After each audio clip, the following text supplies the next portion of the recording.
Good afternoon. Sound ठीक है? पहले फेस टू फेस वाले तुम लोग डिसाइड कर लो साउंड ठीक है। हाँ, अब ऑनलाइन वाले आप डिसाइड करो साउंड ठीक है। Online student please confirm sound ठीक है।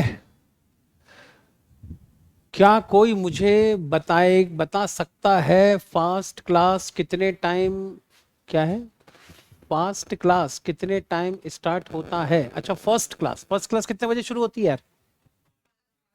आज 12 को हुई थी। हाँ तो अभी तो 12 बजे हो रही है बेटे, बाद में थोड़ा सा टाइम रिवाइज हो जाएगा। जैसे ही तुम्हारा टाइम पीरियड बढ़ेगा, अकाउंट 2 घंटे का हो जाएगा, बाकी सब्जेक्ट 1.5 घंटे के हो जाएंगे, तो क्लास तुम्हारी थोड़ी सी जल्दी शुरू हो जाएगी। यस सर, साउंड ठीक है। यस सर ठीक है सर, ठीक है सर, ठीक है सर, चलो बढ़िया है। Mic check, okay done. शुरू करें फिर काम। हाँ बेटे, कल की क्लास में हम लोगों ने डिस्कशन किया था या शुरू किया था एक डिस्कशन वाला मामला। कौन सा डिस्कशन था वो अपना? Financial statement. आगे चले।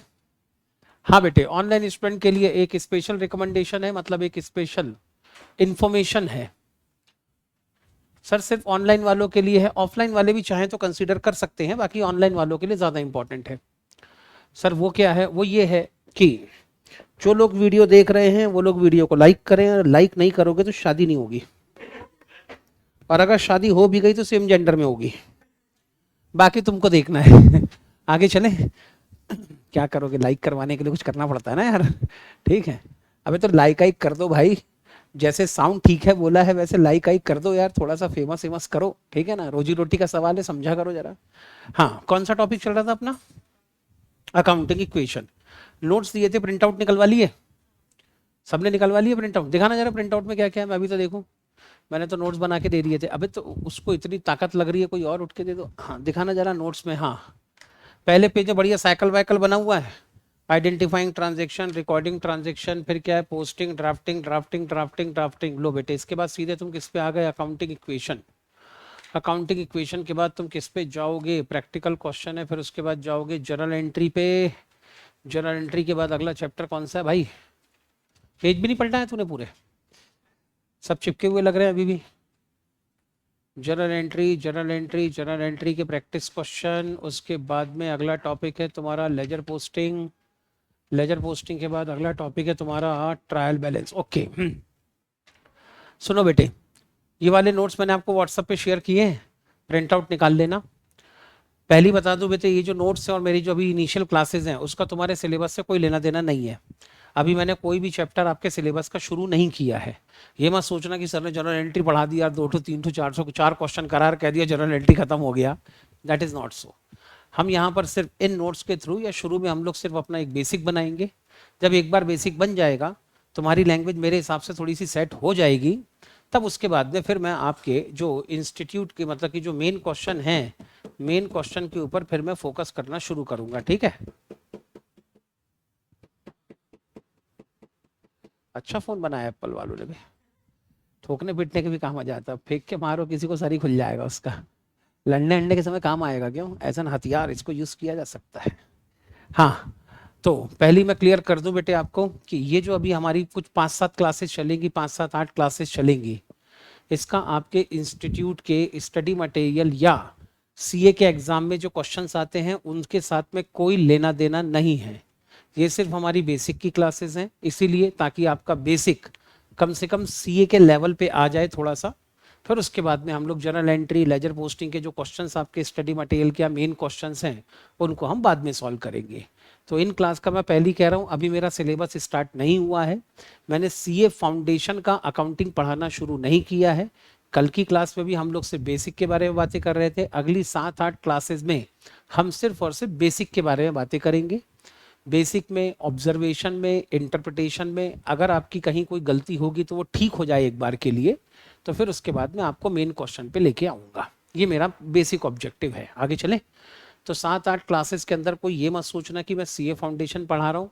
मैं सिर्फ, आप ये समझे कि ज़िंदगी में आपने कभी अकाउंटिंग नहीं पढ़ी है तो कहीं से तो स्टार्टअप लेना पड़ेगा ना। तो आपका सिर्फ एक स्टार्टअप समझ लें आप, कि एक आपका एक स्टार्टअप है। 7 8 दिन के अंदर आपका स्टार्टअप कंप्लीट हो जाएगा। फिर उसके बाद में हम जैसे सीए फाउंडेशन पढ़ना चाहिए वैसे सीए फाउंडेशन पढ़ना शुरू कर देंगे। Is it okay? चलो बेटे, कल की क्लास में हम लोगों ने शुरू किया था, क्या किया था, अकाउंटिंग साइकिल। यहीं से शुरू कर दूं? हाँ सर, कल की क्लास में हमने कहाँ तक डिस्कस किया था? कल की क्लास में हम लोगों ने सिर्फ डिस्कस किया था कि अकाउंटिंग साइकिल क्या होती है। What is the meaning of accounting cycle? बोलो बेटे। प्रोसीजरल एस्पेक्ट्स ऑफ अकाउंटिंग, इसके अंदर हम लोगों ने अकाउंटिंग प्रोसेस में हमको कुछ इन्फॉर्मेशन जनरेट करनी है, बाद में हम उस इन्फॉर्मेशन को क्या करेंगे, यूज़। तो फिलहाल तो बेटे आप कहाँ पर खड़े हो? You are on the generation of financial information. अभी तो आपको क्या सीखना पड़ेगा पहले? फाइनेंशियल इन्फॉर्मेशन जनरेट कैसे होती है। कंप्यूटर कंप्यूटर यूज़ करते हो ना, मोबाइल तो यूज़ करते ही होगे, बराबर है। मोबाइल में अगर कोई ऑर्डर प्लेस करना है तो पहले ऑर्डर सिलेक्ट करते हो ना अमेजोन पे। तो पहले आप ये देखोगे कि आपके रिक्वायरमेंट क्या है, क्या खरीदना है, फिर वो खरीदने के हिसाब से आप सर्च इंजन में जाओगे, फिर उस चीज़ को सर्च करोगे तो एक इन्फॉर्मेशन जनरेट करेगा, then you are suppose to place the order. ऐसे ही अपना अमेजोन में खरीदी वाला प्रोसेस होता है। तो सेम चीज़ हमारी अकाउंटिंग में भी होता है। पहले तो आपको ये सीखना पड़ेगा कि अकाउंटिंग में इन्फॉर्मेशन को कैसे जनरेट करते हैं, then we will try to understand how to use this financial information. हालांकि फाइनेंशियल इन्फॉर्मेशन को कैसे यूज़ किया जाता है ये अकाउंटिंग में तो आप बहुत कम सीखोगे। मेनली फाइनेंशियल इंफॉर्मेशन को कैसे यूज किया जाता है उसके दूसरे सब्जेक्ट्स हैं। जैसे एक सब्जेक्ट पढ़ेंगे आप इंटर में, फाइनेंशियल मैनेजमेंट। फाइनेंशियल मैनेजमेंट में सबसे ज्यादा आप अकाउंट की इंफॉर्मेशन को यूज करेंगे। उसके बाद आप एक सब्जेक्ट पढ़ेंगे कॉस्ट अकाउंटिंग, वो भी इंटर में ही आएगा आपका। उसमें सबसे ज्यादा आप फाइनेंशियल इंफॉर्मेशन को यूज कैसे करते हैं वो सीखेंगे। तो हमारा मेन काम तो होता है फाइनेंशियल इंफॉर्मेशन जनरेट करना, और फाइनेंशियल इंफॉर्मेशन को रिपोर्टिंग के पॉइंट ऑफ व्यू से कैसे यूज कर सकते हैं, सिर्फ इतने में ही हमारी बात खत्म हो जाती है। सीए फाइनल तक, इवन सीए फाइनल तक आप यही काम करते रहोगे, फाइनेंशियल इंफॉर्मेशन जनरेट करोगे और रिपोर्टिंग के पॉइंट ऑफ व्यू से फाइनेंशियल इंफॉर्मेशन को कैसे यूज किया जाता है वही सीखोगे अकाउंटिंग में। डिसीजन मेकिंग में या कंट्रोल एस्टेब्लिश करने में या मैनेजमेंट में इन इंफॉर्मेशन को कैसे यूज किया जा सकता है उसके लिए दूसरे सब्जेक्ट ऑलरेडी बने हुए हैं। आप वो दूसरे सब्जेक्ट के अंदर इन फाइनेंशियल इंफॉर्मेशन को यूज करना सीखते हैं। तो अकाउंटिंग में आप अपनी फाइनेंशियल इंफॉर्मेशन को यूज करेंगे from reporting point of view. Sir ये रिपोर्टिंग क्या होती है? Reporting point of view. Sir ये रिपोर्टिंग पॉइंट ऑफ व्यू क्या होता है? सोचो, मान लो बेटे मैंने तुमसे कहा कि मैं एक कंपनी बना रहा हूं, नवनीत अग्रवाल पब्लिक लिमिटेड, अपना आईपीओ लेके आ रहा हूं, तो शेयर खरीदोगे कि नहीं खरीदोगे? अबे हाँ ही बोल दो, दिल रखने के लिए तो बोल दो कम से कम। नालायको, सबको पहली डाउट आ गया, पागल आदमी है, इसकी कंपनी का शेयर खरीदेंगे? नहीं, ठीक है। अबे मुंह दिख, मतलब मुंह पे तो हाँ बोल दो कम से कम, पीठ पीछे बोल देना कैसे कैसी कंपनी को शेयर के। हाँ तो बताओ खरीदोगे कि नहीं खरीदोगे? हाँ हाँ बोलो, हाँ बोलो, हाँ हाँ हाँ ही बोलो, वेरी गुड, हाँ शाबाश शाबाश। तो अब बेटे अगर तुमने मेरी कंपनी का शेयर खरीदा तो मैं तुम्हारे पैसों को सही तरीके से इस्तेमाल कर रहा हूं या नहीं कर रहा? तुम्हारा पैसा मेरी कंपनी में सेफ है या नहीं है? तुम्हारे पैसे को यूज करके मैं सही तरीके से प्रॉफिट कमा रहा हूं या नहीं कमा रहा हूं? ये सवाल तो तुम मेरे से पूछोगे ना कि सर आपने शेयर इशू करके हमसे पैसे तो ले लिए, लेकिन हमारे पैसों का सही इस्तेमाल कर रहे हो कि नहीं कर रहे, ठीक ठाक प्रॉफिट जनरेट कर रहे हो कि नहीं कर रहे, पैसे हमारे डूब तो नहीं जाएंगे? तो अब बेटे मैं तुमको कैसे कम्युनिकेट करूं? क्या तुम में से एक एक आदमी को बिठाल बिठाल के समझाऊं? नहीं हो सकता पॉसिबल। तो मैंने कहा एक काम करो, तुम्हारे क्या सवाल है? सर पैसे तो पहले बताओ कि आपने जो हमसे शेयर इशू करके पैसे लिए हैं, क्या ये हमारे पैसे सेफ हैं या नहीं है? आपकी कंपनी में हमारे पैसों की क्या सेफ्टी है?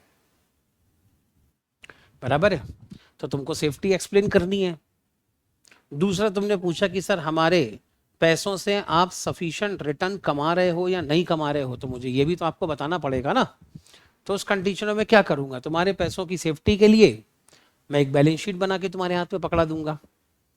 तुमको अगर ये देखना है कि मैंने तुम्हारे पैसों पे सही तरीके से प्रॉफिट कमाया है या नहीं कमाया है, तो मैं एक प्रॉफिट एंड लॉस अकाउंट बना के तुम्हारे हाथ में पकड़ा दूंगा। तो ये जो आप बैलेंस शीट बनाते हैं, जो प्रॉफिट एंड लॉस अकाउंट बनाते हैं या कैश फ्लो स्टेटमेंट बनाते हैं, ये एक तरीका होता है अपने बिजनेस रिजल्ट्स को कम्युनिकेट करने का, बताने का कि हमने साल भर में कैसा बिजनेस किया है। अब साल भर में कैसा बिजनेस किया है तो सोचो बेटे रिलायंस के कितने शेयर होल्डर होंगे, लाखों में शेयर होल्डर हैं। अब मुकेश अंबानी साहब एक एक के घर में जा जाके तो बता नहीं सकते ना, देखो कंपनी ने ऐसा धंधा किया है। तो मुकेश अंबानी ने सामने कहा कि एक काम करो, रिलायंस की बैलेंस शीट बना के पकड़ा दो शेयर होल्डर के हाथ में। शेयर होल्डर जिसको बैलेंस शीट पढ़ते आती होगी वो खुद ही जज कर लेगा कि रिलायंस में मेरा पैसा सेफ है कि नहीं है। मेरे को आज से 6 महीने पहले मेरे को लग नहीं रहा था कि रिलायंस में मेरे पैसे सेफ हैं, तो मैंने शेयर बेच दिए उठा के। जिस दिन फिर से दोबारा भरोसा आ जाएगा मोटा भाई के ऊपर, फिर से खरीद लेंगे, कौन सा बड़ा है।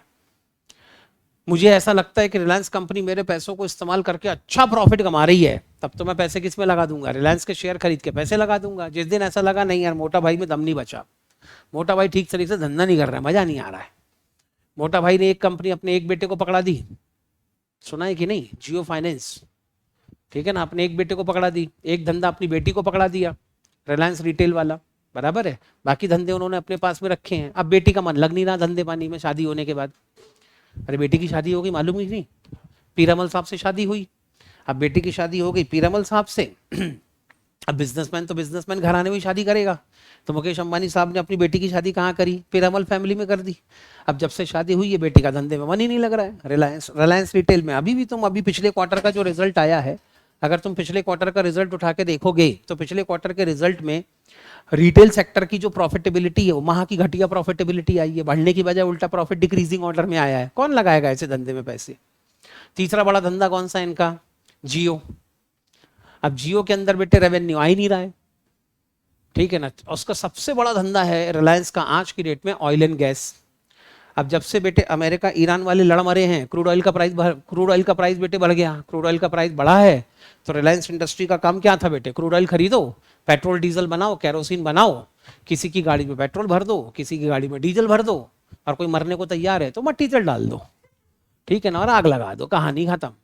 अब क्रूड ऑयल का रेट बढ़ा तो उनका तो रॉ मटेरियल महंगा हो गया, अब रॉ मटेरियल महंगा हुआ तो प्रॉफिट मार्जिन खत्म हो गए। तो अभी रिलायंस के ऊपर ज़्यादा अपना भरोसा आ नहीं रहा है कि रिलायंस वाले अपने पैसों से सही प्रॉफिट कमाएंगे, तो अपन ने शेयर बेच बाच के बराबर कर दिए। जिस दिन उनकी बैलेंस शीट अच्छी दिखेगी, जिस दिन उनका प्रॉफिट एंड लॉस अकाउंट अच्छा दिखेगा, उस दिन दोबारा इन्वेस्ट कर देंगे, क्या फर्क पड़ता है। तो इन्वेस्टर के पॉइंट ऑफ व्यू से सोचो, इन्वेस्टर को हमेशा दो चीज़ों में इंटरेस्ट होता है, एक होता है रिस्क और एक होता है रिटर्न। कैसे पता करोगे तुम्हारी रिस्क है कि नहीं है, तुम्हारा पैसा सेफ है कि नहीं है, कैसे पता करोगे रिटर्न अच्छे से आ रहा है कि नहीं आ रहा। तो इसलिए मैंने कहा एक काम करेंगे, सेफ्टी के लिए मैं तुमको दे देता हूँ बैलेंस शीट, पढ़ते आती होगी तो पढ़ लेना, तुम ही जज कर लेना तुम्हारे पैसे सेफ हैं कि नहीं है। तुमने कहा ठीक ठाक रिटर्न कमा रहे हो कि नहीं कमा रहे, तो मैंने कहा ठीक है प्रॉफिट एंड लॉस अकाउंट बना के दे देता हूँ, प्रॉफिट एंड लॉस अकाउंट से देख लेना कि मैं ठीक से प्रॉफिट कमा रहा हूँ या नहीं कमा रहा हूँ, बाकी तुम्हारी मर्जी। तो ये तरीका होता है बैलेंस शीट बना के, प्रॉफिट एंड लॉस अकाउंट बना के हमने साल भर कैसा बिजनेस किया है ये बताने का, इसको हम लोग कहते हैं कम्युनिकेशन।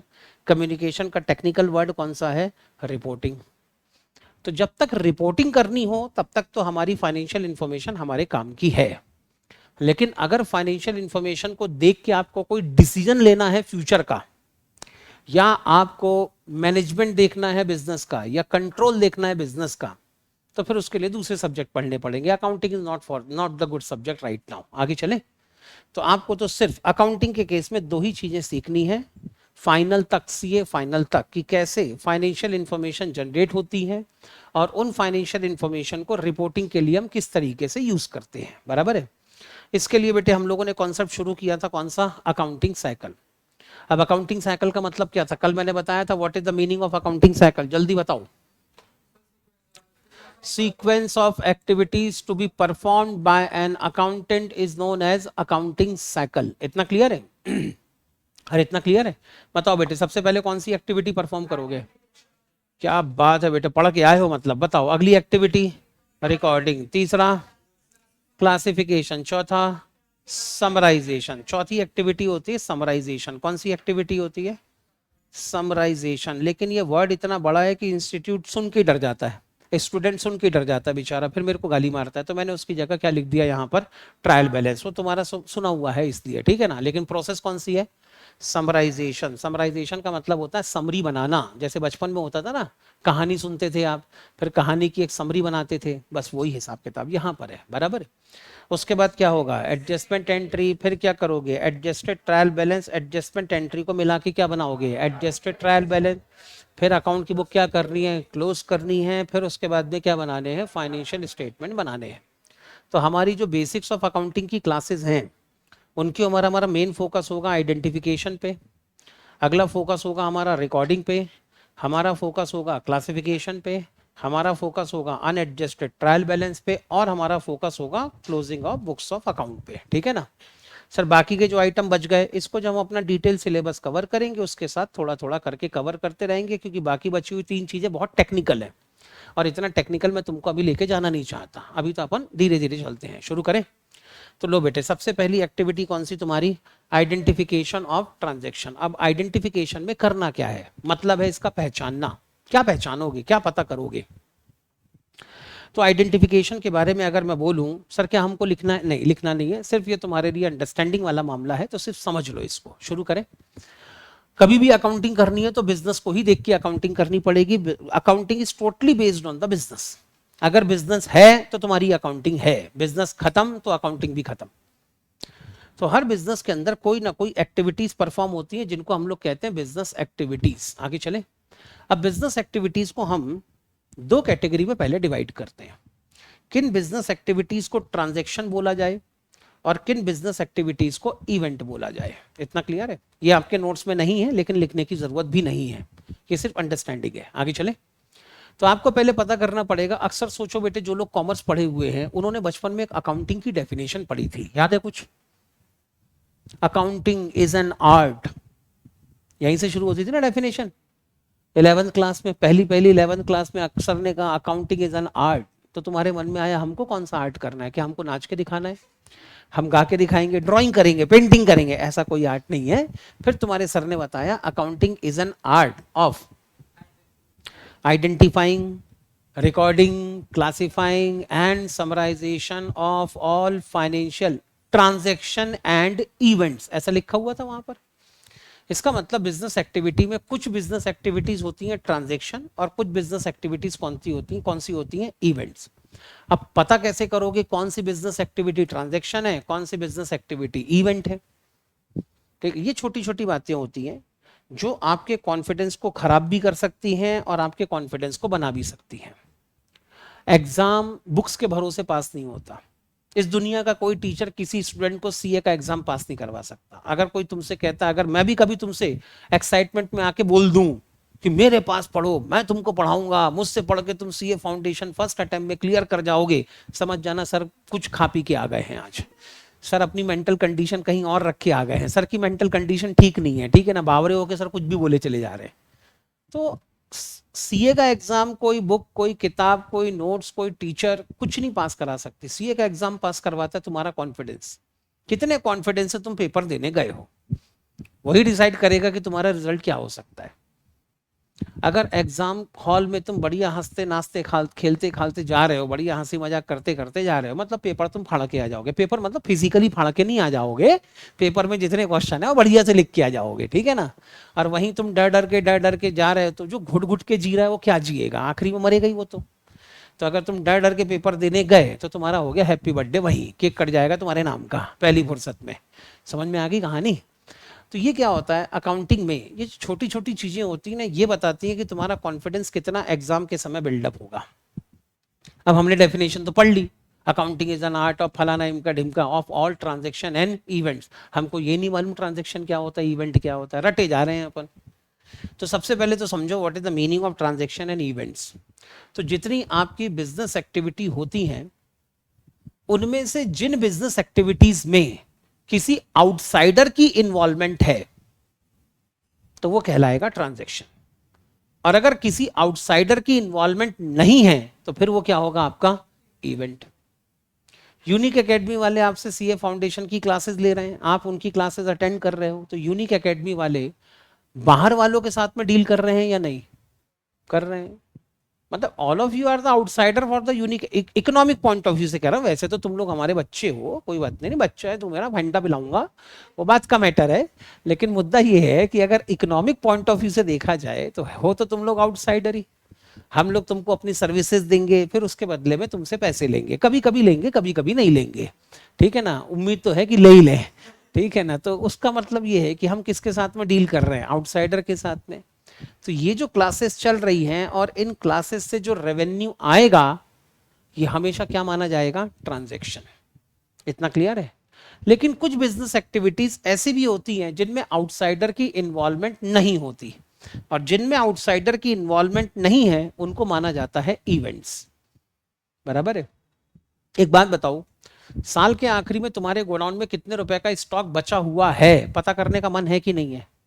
कैसे पता करोगे? बाहर वाले को बुलाओगे या खुद ही कैलकुलेट कर लोगे? खुद ही कैलकुलेट कर लोगे, लग रहा है ना।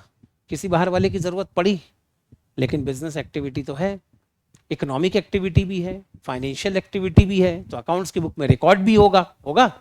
लेकिन आपने ये एक्टिविटी परफॉर्म करी है बिना किसी आउटसाइडर की हेल्प के या बिना किसी आउटसाइडर के इन्वॉल्वमेंट के। तो जो आपने अपना क्लोजिंग स्टॉक की वैल्यूएशन करी है, जो आपने अपना क्लोजिंग स्टॉक कैलकुलेट किया है, वो अपने आप में क्या है, एक इवेंट है। समझ में आया? साल भर तुमने गुड्स खरीदा होगा, अरे हाँ या नहीं? तुम्हारा बिजनेस है फिनिश गुड्स खरीदो, फिनिश गुड्स बेचो, तो साल भर तुमने गुड्स खरीदा होगा। तो जो साल भर तुमने गुड्स खरीदा है वो ट्रांजैक्शन है कि इवेंट है? ट्रांजैक्शन है, क्योंकि बाहर वाले से खरीद रहे हो। साल भर तुमने गुड्स बेचा भी होगा तो वो भी क्या है, तुम्हारा ट्रांजैक्शन है, क्योंकि बाहर वाले की इन्वॉल्वमेंट है। लेकिन साल के आखिरी में जो गुड्स बच गया है वो तो तुमने खुद ही कैलकुलेट किया है, तो वो जो खुद कैलकुलेट किया है वो क्या होगा तुम्हारे लिए, इवेंट। आगे चले, साल के आखिरी में तुम्हारी ओवरऑल लायबिलिटी कितने रुपए की है, ये तुम खुद कैलकुलेट करोगे या बाहर वाले से कैलकुलेट करवाओगे? खुद ही कैलकुलेट कर लोगे तुम, तो ये भी तुम्हारे लिए क्या है, इवेंट है। Getting my point? तो पहला बेंचमार्क होता है कि आप सबसे पहले आइडेंटिफाई करो कि बिजनेस ट्रांजैक्शन में क्या आउटसाइडर की इन्वॉल्वमेंट है। If the answer is yes, it is the transaction. If the outsider involvement is not there, that mean it is an event. आगे चले, सर अगर ये आउटसाइडर की इन्वॉल्वमेंट वाला बेंचमार्क ना देखा जाए तो अनदर बेंचमार्क है आपके लिए। चेक करो क्या किसी बिजनेस एक्टिविटी में आपको कोई एसेट मिल रही है, या आपको अपनी एसेट देनी पड़ रही है, या आपको यहां पर कुछ एसेट मिल भी रही है और कुछ एसेट देनी भी पड़ रही है। तो अगर एसेट का लेन देन है तो ये पक्का तुम्हारे लिए ट्रांजैक्शन है। अभी थोड़ी देर पहले मैंने कहा था साल भर तुमने गुड्स परचेस किया था ना, तो कम से कम गुड्स तो मिल रहा होगा आपको, उससे आपकी स्टॉक की एसेट तो बढ़ रही है ना। कैश में परचेस किया होगा तो कैश दिया भी होगा, तो कैश की एसेट कम भी हो रही है आपकी, तो ये क्या बन जाएगा तुम्हारे लिए, ट्रांजैक्शन। लेकिन सर ना तो कोई एसेट आई ना तो कोई एसेट गई, neither inflow nor outflow of the assets is known as what, event.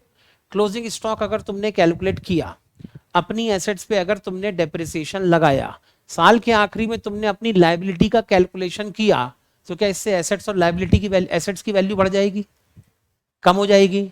नहीं, हमारी तो जो एसेट है वैल्यू तो उसकी उतनी ही रहेगी ना, हम तो सिर्फ उसकी वैल्यू को कैलकुलेट कर रहे हैं, but the value will remain same. There is neither inflow nor outflow. अगर ना तो इनफ्लो है ना तो आउटफ्लो है, तब ये तुम्हारे लिए क्या बनेगा, इवेंट। समझ में आया? तो सबसे पहले सबसे जनरल तरीका क्या है, आउटसाइडर की इन्वॉल्वमेंट देख लो। आउटसाइडर की इन्वॉल्वमेंट है तो फिर ट्रांजैक्शन, आउटसाइडर की इन्वॉल्वमेंट नहीं है तो इवेंट। ना समझ में आए तो एसेट की इनफ्लो और आउटफ्लो को चेक करो, क्या एसेट की इनफ्लो है? If the answer is yes, transaction. Sir नहीं है तो आउटफ्लो है, आंसर इज यस, तो भी transaction. Sir neither inflow nor outflow, ना तो इनफ्लो है ना तो आउटफ्लो है, तभी ऑटोमेटिकली क्या बन जाएगा, इवेंट। आगे चले, तीसरा बेंचमार्क क्या होता है, तीसरा बेंचमार्क कैरेक्टर से रिलेटेड है। अकाउंटिंग प्रोसेस जितनी भी होती हैं या जितनी भी आप अकाउंटिंग एक्टिविटीज करते हो, अगर वो प्रोसीजरल नेचर की है, उसके अंदर कंटिन्यूटी है, बार बार करना पड़ती है, तब वो पक्का क्या होगा तुम्हारे लिए, ट्रांजैक्शन। सामान एक बार खरीदोगे कि बार बार खरीदोगे? जितनी बार बेचना होगा उतनी बार खरीद खरीद के लाओगे। सोच के देखो बेटे, तुमने अपना बिजनेस मॉडल बनाया, मेड इन चाइना का प्रोडक्ट खरीदेंगे, इंडिया में लाके 500% के प्रॉफिट पे बेचेंगे। चाइना का माल ऐसे ही बिकता है इंडिया में। दिवाली के समय सीरीज लगाते हो घर में, अरे होता है ना लाइटिंग वाली, लाइट जैसे जलबूझ जलबूझ वाली चमकती रहती है, जो लाइट लगाते हो कि नहीं दिवाली के समय, लगाते हो ना? कितने की आती है एक सीरीज? हाँ, ऑनलाइन ऑफलाइन कभी तो खरीदी होगी, लगभग कितने की आती है, 100-125 रुपए के आसपास, उतने की आती है ना। चाइना से पूरा एक कंटेनर बुलाओ सीरीज का, पर सीरीज मालूम है कितने की आती है, 12 रुपए की आती है। चाइना से इंपोर्ट करो, हर एक सीरीज आपकी 12 रुपए की आती है। Transportation charges, marine insurance, custom duty, import duty, ये सब मिला मुलू के, कैरेज वैरेज फ्रेट वेट सब मिला के पर यूनिट आपकी पड़ती है 20 रुपए की, और बिकती कितने में है इंडिया में, 120 में। तो 20 का माल 120 में बिकता है चाइना का इंडिया में। धंधा अच्छा है, सीए बनने के बाद सोचना आगे अभी नहीं सोचना, नहीं तो भाई दिवाली से अपन धंधा लगा सीरीज बेचेंगे, घर के सामने ठेला लगा के बैठ गए सीरीज सजा के, ऐसा नहीं करना है, ये सब सोचना बेटे सीए बनने के बाद। शुरू करें तो नहीं लगाते हैं सर चाइनीज माल। बोलने को सब ऐसे ही बोलते हैं, आखिरी में सब आ ही जाते हैं चाइनीज माल पे। शुरू करें। तो अगली कंडीशन ये है कि आपको जितनी बार गुड्स बेचना उतनी बार खरीद खरीद के लाना पड़ेगा। हाँ, ये हो सकता है कि एक बार के लिए आप महीने भर का सामान इकट्ठा खरीद लो, फिर महीने भर थोड़ा थोड़ा करके बेचते रहो, लेकिन अगले महीने तो फिर से खरीदना पड़ेगा ना। So that is the procedural activity. तो जब कभी आपको प्रोसेस दिखती है तो वो प्रोसेस हमेशा किसको नोटिफाई करेगी? ट्रांजैक्शन को। और कभी ना कभी तो प्रोसेस एंड होगी, और वो प्रोसेस एंड होगी तो उस प्रोसेस का रिजल्ट भी निकलेगा। तो वो जो रिजल्ट होता है ना, रिजल्ट हमेशा इवेंट होता है। सोच के देखो, साल भर हमने गुड्स परचेस किया, ट्रांजैक्शन है कि इवेंट है? साल भर हमने बार बार गुड्स परचेस किया तो प्रोसेस में काम कर रहे थे आप, प्रोसीजर था वहां पर एक, तो क्या था आपका? ट्रांजैक्शन। साल में आपने गुड्स बेचा तो एक अभी क्या हो गया? ट्रांजैक्शन। लेकिन साल के आखिरी में जितना खरीदा था उसमें से जितना गुड्स बेच सकते थे, सब बेचने के बाद जो बच गया वो तो एंड रिजल्ट है ना तुम्हारा। और एंड रिजल्ट है तो तुम्हारे लिए वो क्या बनेगा? Closing stock, event. साल भर तुम अकाउंटिंग कर रहे हो, साल भर में तुमने अपनी इनकम रिकॉर्ड करी, एक्सपेंस रिकॉर्ड किया, सब कुछ रिकॉर्ड किया, आखिरी में प्रॉफिट या लॉस निकालोगे। तो ये जो प्रॉफिट या लॉस कैलकुलेट कर रहे हो ये इवेंट है तुम्हारा। Getting my point? तो अकाउंटिंग में बिजनेस ट्रांजैक्शन को पहले तो आइडेंटिफाई करो, कौन से बिजनेस ट्रांजैक्शन, कौन सी बिजनेस एक्टिविटीज ट्रांजैक्शन है और इवेंट है। तीन बेंचमार्क कौन कौन से? जल्दी जल्दी बोलो। इन्वॉल्वमेंट ऑफ आउटसाइडर है तो ट्रांजैक्शन, नहीं है तो इवेंट, बराबर। दूसरा, इनफ्लो और एंड नहीं बोलना, एंड का मतलब दोनों होना चाहिए, और का मतलब या तो इनफ्लो हुआ तो भी चलेगा, आउटफ्लो हुआ तो भी चलेगा, दोनों हुए तो भी चलेगा। हाँ, तो आइदर इनफ्लो और outflow of the assets is the transaction, neither inflow nor outflow क्या बन जाएगा? इवेंट। ट्रांजेक्शन का नेचर क्या होगा? प्रोसेस। और एंड रिजल्ट क्या होगा? इवेंट। इतना समझ में आया? पक्का? चलो, सारी बिजनेस एक्टिविटी को दो पार्ट में डिवाइड कर लिया आपने, ये ट्रांजेक्शन ये इवेंट, इतना काम हो गया अपना। अब पता करो कि कौन से business transactions and events financial nature के हैं और कौन से नॉन फाइनेंशियल नेचर के हैं। ठीक है ना? आइडेंटिफिकेशन की प्रोसेस बहुत लंबी चलती है। तो अब पता ये करो कि कौन से ट्रांजैक्शन और इवेंट्स फाइनेंशियल नेचर के हैं और कौन से नॉन फाइनेंशियल नेचर के हैं। सर ऐसा क्यों? ऐसा इसीलिए कि जो ट्रांजैक्शन या इवेंट फाइनेंशियल नेचर के होंगे उनको तो हम अपनी अकाउंट्स की बुक में बिल्कुल रिकॉर्ड करने के लिए तैयार बैठे हैं, लेकिन जो ट्रांजैक्शन और इवेंट्स नॉन फाइनेंशियल नेचर के हैं they will never be recorded in the books of account. ये कभी भी आपकी अकाउंट्स की बुक में रिकॉर्ड होंगे नहीं, भले ही कितने महंगे क्यों ना हो, भले ही कितने इंपॉर्टेंट क्यों ना हो। ठीक है ना? इससे पूरा धंधा बंद हो सकता है तो बंद हो जाए, लेकिन हम अपनी अकाउंट की बुक में रिकॉर्ड नहीं करेंगे। तो हमने एक बेंचमार्क बना लिया, कौन से ट्रांजेक्शन रिकॉर्ड करना है और कौन से ट्रांजेक्शन रिकॉर्ड नहीं करना है। बराबर है? बेंचमार्क क्या बन गया? Financial nature. फाइनेंशियल नेचर का ट्रांजैक्शन है तो फिर रिकॉर्ड होगा, नहीं है तो रिकॉर्ड नहीं होगा। Is this clear? पक्का? सर अब ये कैसे पता करें फाइनेंशियल नेचर या नॉन फाइनेंशियल नेचर? तो ट्रांजैक्शन या इवेंट फाइनेंशियल नेचर के हैं या नॉन फाइनेंशियल नेचर के हैं, ये पता करने के लिए आपको एक सेपरेट कॉन्सेप्ट पे जाना पड़ेगा जिसको हम लोग कहते हैं फंडामेंटल प्रेमाइसिस ऑफ अकाउंटिंग। अब सर ये क्या मामला है? मामला ऐसा है कि आपकी अकाउंटिंग में कौन कौन सी चीजें होंगी जिसकी आप असल में अकाउंटिंग करोगे। अकाउंटिंग तो करनी है, ये बात तो पक्की है, एंट्री भी करनी है, लेजर पोस्टिंग भी करनी है, ट्रायल बैलेंस भी बनाना है, profit and loss account, balance sheet सब बनाना है, एवरीथिंग इज ओके। लेकिन क्या रिकॉर्ड करोगे, क्या रिकॉर्ड नहीं करोगे, तो इसके लिए पहले देखा जाता है कि अकाउंटिंग के पिलर्स कौन कौन से, अकाउंटिंग किन के ऊपर खड़ी है।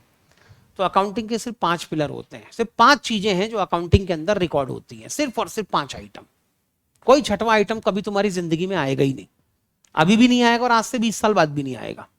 सर वो 5 चीजें कौन सी है? उसके अंदर पहली चीज है आपकी एसेट्स, दूसरी है लायबिलिटी, तीसरी है कैपिटल, चौथा होगा रेवेन्यू या इनकम, और पांचवा क्या होगा? एक्सपेंस। फिलहाल मैंने इनकम लिखा है लेकिन नॉर्मली इसको मैं रेवेन्यू बोला करूंगा। आगे चलूं? सर अगर आउटसाइडर इन्वॉल्व हो but there is no inflow और आउटफ्लो देन वो क्या होगा? लो बेटे, करण ने एक डाउट पूछा है, अब मुझे समझ में नहीं आ रहा है कि ये डाउट का लेवल क्या धरूं, फिर भी मैं डाउट ही पढ़ देता हूं। सर अगर मान लेते हैं, इसका कहना है, करण का कहना ये है कि सर अगर मान लेते हैं कि ट्रांजैक्शन में आउटसाइडर की इन्वॉल्वमेंट तो है लेकिन एसेट्स की ना तो इनफ्लो है ना तो आउटफ्लो है, तो फिर आउटसाइडर कर क्या रहा है? सोचो ना, एक आउटसाइडर की इन्वॉल्वमेंट है, मान लिया मैंने, लेकिन ना तो एसेट की इनफ्लो हो रही है ना तो एसेट की आउटफ्लो हो रही है, तो क्या मुंह दिखाने के लिए बुलाया आउटसाइडर को? आओ तुम्हारी मुंह दिखाई करें, तुम्हारे चेहरे से घूंघट उठाएं। सुहाग रात है, घूंघट उठा रहा हूं मैं, चमक रही है तू शर्मा के अपनी। अबे ना गाना गाना है, अकाउंटिंग करने बैठे कि धंधा करने बैठे कि गाना गाने बैठे? सोचो ना बेटे, कितना मतलब क्या खतरनाक लेवल का लॉजिक है। सर आउटसाइडर की इन्वॉल्वमेंट तो है, लेकिन ना तो कोई एसेट की इनफ्लो है ना तो कोई एसेट की आउटफ्लो है, तो फिर आउटसाइडर है क्यों? मैं तो ये सोच रहा हूं। सर वो हमसे एड्रेस पूछने आया था, तो क्या उसको रिकॉर्ड कर सकते हो तुम? आगे चले? हाँ आगे चलते हैं। तो आपकी अकाउंटिंग 5 चीजों पे टिकी पड़ी है। कौन कौन सी 5 चीजों पे टिकी पड़ी है? Asset, liability, capital, income and expense. इन 5 चीजों पे टिकी पड़ी है। डन। कभी अगर आपने 11th 12th में अकाउंटिंग पढ़ी होगी, तब उस कंडीशन में हाँ आपने क्या 11th और 12th 2 साल में इन 5 के अलावा कोई छठवें आइटम की अकाउंटिंग करी होगी तो बता दो मेरे को। अगर कॉमर्स पढ़ा होगा तो, जिन लोगों ने पढ़ा है उनसे पूछ रहा हूं, क्या 11th क्लास में 5 के अलावा कोई छठवीं चीज आज तक आपने रिकॉर्ड करी? पूरी 11th क्लास इन 5 चीजों के अंदर निपट गई तुम्हारी, पूरी 12th क्लास भी इन 5 चीजों के अंदर निपट गई तुम्हारी, तुम्हारा सीए फाइनल भी 5 चीजों के अंदर निपट जाएगा, क्योंकि अकाउंटिंग में 5 के अलावा कोई छठवीं चीज है ही नहीं। तो इन पांचों चीजों को कंबाइंडली मिला के हम लोग क्या कहते हैं? Fundamental premises of accounting. इतना समझ में आया? अब फंडामेंटल प्रेमाइसेस ऑफ अकाउंटिंग में सिर्फ ये नाम नहीं होते हैं, इसकी मीनिंग क्या है, डेफिनेशन क्या है, कब किस समय किस चीज को एसेट बोलेंगे, किसको लायबिलिटी बोलेंगे, ये सारी चीजें एक्सप्लेनेशन में आती हैं। मैंने सिर्फ तुमको नाम बताए हैं, अभी इसको मैंने एक्सप्लेन नहीं किया। आगे चले। अब सवाल ये है कि सर कैसे पता करेंगे कि कोई भी ट्रांजैक्शन या इवेंट फाइनेंशियल नेचर का है या फाइनेंशियल नेचर का नहीं है? तो जब भी आप कोई ट्रांजैक्शन या कोई इवेंट परफॉर्म करो तो चेक करो क्या आपकी एसेट बढ़ रही है। If the answer is yes, financial nature का ट्रांजैक्शन है, रिकॉर्ड करना पड़ेगा। सर एसेट बढ़ तो नहीं रही है लेकिन एसेट डिक्रीज हो रही है, कम हो रही है, तब भी फाइनेंशियल नेचर का ट्रांजैक्शन है, रिकॉर्ड करना पड़ेगा। सर एसेट के ऊपर कोई फर्क नहीं पड़ा तो लायबिलिटी के ऊपर चेक करो, क्या तुम्हारी लायबिलिटी बढ़ रही है? If the answer is yes, financial nature का ट्रांजैक्शन है। सर लायबिलिटी इंक्रीज तो नहीं हो रही, लायबिलिटी डिक्रीज हो रही है, तब भी ये फाइनेंशियल नेचर का ट्रांजैक्शन है, रिकॉर्ड करना पड़ेगा। तो या तो एसेट इंक्रीज हो जाए या तो एसेट डिक्रीज हो जाए, या तो लायबिलिटी इंक्रीज हो जाए या तो लायबिलिटी डिक्रीज हो जाए, या तो तुम्हारी कैपिटल इंक्रीज हो जाए या तो तुम्हारी कैपिटल डिक्रीज हो जाए, या तो तुम्हारी इनकम इंक्रीज हो जाए या तो तुम्हारी इनकम डिक्रीज हो जाए, या तो तुम्हारे एक्सपेंसेस इंक्रीज हो जाए या तो तुम्हारे एक्सपेंसेस डिक्रीज हो जाए। पांचों में से अगर किसी के ऊपर भी इफेक्ट आया तो वो फाइनेंशियल नेचर का ट्रांजैक्शन है, रिकॉर्ड करना पड़ेगा। सर पांचों में से किसी के ऊपर इफेक्ट नहीं आया, सुहाग रात है, लग रहा है बेटे घूंघट उठाने वाली मुंह दिखाई की रस्म हो रही है, जिसका हमारे धंधे से कोई लेना देना नहीं है। सोचो ना, ना तुम्हारी एसेट इंक्रीज या डिक्रीज हुई, ना तुम्हारी लायबिलिटी इंक्रीज या डिक्रीज हुई, ना कैपिटल पे कोई फर्क पड़ा, इनकम को छू भी नहीं रही, एक्सपेंसेस को हिला भी नहीं रही अपनी जगह से, क्या रिकॉर्ड करोगे तुम? तो फिर वो ट्रांजैक्शन ऑटोमेटिकली क्या हो जाएगा? Non financial. सर कोई एग्जांपल दो तो मजा आए। आओ बेटे एग्जांपल देता हूं। एक बात बताओ, अगर तुमने गुड्स परचेस किया, क्या परचेस किया है बेटे? गुड्स। अगर तुमने गुड्स परचेस किया तो क्या ये फाइनेंशियल नेचर का ट्रांजैक्शन है? हाँ या नहीं बोलना है, अब इतना शर्माओ मत, ठीक है ना? हाँ बोलो, है? रिकॉर्ड करोगे? कर लेंगे। अगर मान लो तुमने बेटे कोई एसेट खरीदी होगी तो क्या फाइनेंशियल नेचर का ट्रांजैक्शन है? क्यों? सर एसेट खरीदी होगी तो एसेट बढ़ रही होगी ना, और एसेट बढ़ रही होगी तो फाइनेंशियल नेचर का ट्रांजैक्शन है, रिकॉर्ड करने की तो बनती है। Very good. मान लो बेटे अगर तुमने कोई नई लायबिलिटी, बैंक से कोई नया लोन लिया, बराबर है, इसको कहते हैं हम लोग लोन। बैंक से अगर तुमने कोई नया लोन लिया तो क्या ये फाइनेंशियल नेचर का ट्रांजैक्शन है? रिकॉर्ड करना पड़ेगा। क्यों? सर लायबिलिटी बढ़ जाएगी। सर बराबर है। अगर मान लो तुमने अपनी लायबिलिटी का रीपेमेंट किया होगा, क्या कर दिया होगा? रीपेमेंट। सामने वाला पैसे मांगने आया, आपने सामने वाले को पैसे लौटा दिए, फाइनेंशियल नेचर का ट्रांजैक्शन है, रिकॉर्ड होगा। क्यों? सर एसेट तो कम हो ही रही है, साथ में लायबिलिटी भी कम हो रही है, लग रहा है बेटे दोनों जगह इफेक्ट पड़ रहा है इसका। आगे चले? पक्का? ठीक है। टाटा सन्स नाम सुना है? अबे नाम सुना है कि नहीं? कौन सी कंपनी है? टाटा ग्रुप के अंदर जितनी कंपनियां आती है ना, इन सबकी होल्डिंग कंपनी है ये।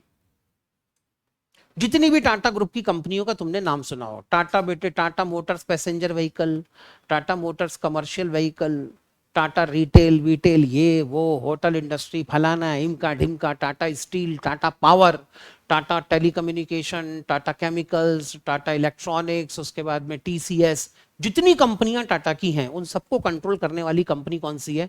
टाटा सन्स। और टाटा सन्स का जो चेयरमैन है वही तुम्हारी सारी टाटा की कंपनियों के लिए क्या बनाएगा? पॉलिसी बनाएगा, बराबर है। अभी चेयरमैन कौन है? नोएल टाटा साहब, NOEL, नोएल टाटा, बराबर है। जल्दी रिटायर भी होने वाले हैं वो, तो जब तक रिटायर नहीं होते तब तक के तो चेयरमैन कौन रहेंगे? नोएल टाटा साहब चेयरमैन रहेंगे, बराबर है। लेकिन बेटे टाटा कंपनी को या टाटा ग्रुप को इतना आगे लाने तक का पूरा क्रेडिट किसको जाता है? जमशेद जी टाटा ने तो शुरू किया था, लेकिन सही मायनों में अगर टाटा की सारी कंपनियों को मॉडर्न लेवल पे लाने के लिए सबसे बड़ा मेजर कंट्रीब्यूशन किसी का है तो वो था रतन टाटा साहब का।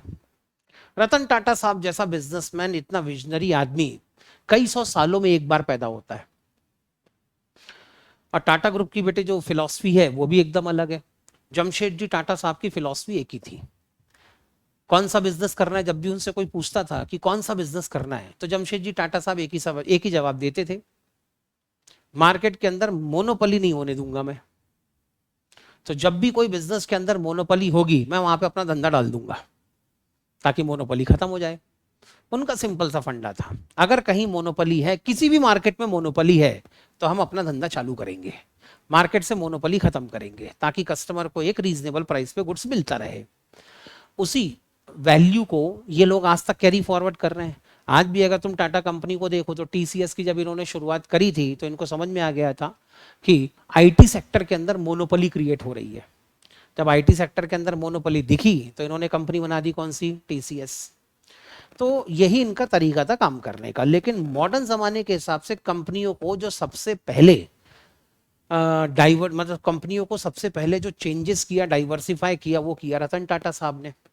रतन टाटा साहब ना होते तो शायद टाटा ग्रुप आज की डेट में इतना आगे नहीं आ पाता, क्योंकि एक टाइम पे लगभग खत्म ही था, समझ लो आप ये।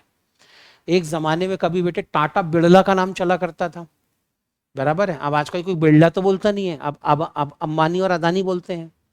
तो सोचो बेटे एक टाइम पे नाम क्या चला करता था? टाटा बिरला की औलाद हो तुम। मतलब माँ बाप भी अपने बेटे को टॉन्ट क्या मारते थे, हरकतें तो ऐसी हैं जैसे टाटा बिरला की औलादें होंगी ये। अब आज की डेट में बेटे माँ बाप कौन सा टॉन्ट मारते हैं, हरकतें तो ऐसी हैं जैसे अंबानी अदानी की औलादे हैं। इसका मतलब टाटा और बिरला का नाम खत्म ही हो गया था। दोबारा टाटा का नाम अगर वापस किसी ने लेके आया तो कौन लेके आया? रतन टाटा साहब। अनफॉर्चुनेटली रतन टाटा साहब की डेथ हो गई ना। अरे होगी कि नहीं? नाम सुना, पता चला कि नहीं चला? रतन टाटा साहब की डेथ हो गई। क्या बेटे टाटा कंपनी के लिए लॉस है? बोलो ना बेटे, क्या टाटा कंपनी के लिए लॉस है? छोटा लॉस है कि बहुत बड़ा लॉस है? बहुत बड़ा लॉस है सर। इतना बड़ा लॉस है कि शायद इस लॉस से टाटा कंपनी कभी बाहर ही ना निकल पाए, क्योंकि रतन टाटा साहब को बहुत अच्छे से पता होता था कि किस कंपनी को कब किस समय कहां पे कितना बदलना है। उनकी मास्टरी एक ही चीज में थी, मतलब he was expert in identifying कि कौन से बिजनेस को कब कहां पे कैसा टर्निंग पॉइंट देना है, किस बिजनेस को कहां पर किस समय कितना चेंज करना है, वो बहुत अच्छे से पता था, ताकि वो नए जमाने के हिसाब से चलती रहे, कभी कंपनी को कभी बिजनेस आउटडेटेड ना हो। और ये एक्सपर्टीज आज की डेट में टाटा सन्स में मुझे किसी के पास में नहीं दिखती।